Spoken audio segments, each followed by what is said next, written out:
2014లో social మీడియాని వాడచ్చు, main media అంతా కాంగ్రెస్కి ఫేవరబుల్గా ఉంటే 10 ఏళ్ళు అధికారంలో ఉంది కాబట్టి అట్లాంటి సందర్భంలో సోషల్ మీడియాని వాడడం ద్వారా తమ కమ్యూనికేషన్ జనంలోకి తీసుకెళ్లి అధికారంలోకి వచ్చారు Narendra Modi, Bharatiya Janata party first time.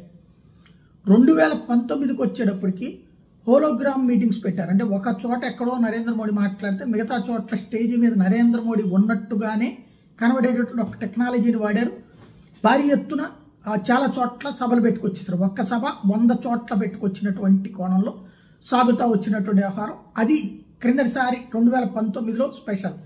ఈ దఫా ఆర్టిఫిషియల్ ఇంటెలిజెన్స్ అంటే ఎప్పటికప్పుడు ఆధునిక సాంకేతికత వాడుకోవడం అన్నది బీజేపీకి నరేంద్ర మోడీకి అలవాటు అనడానికి సాక్ష్యం.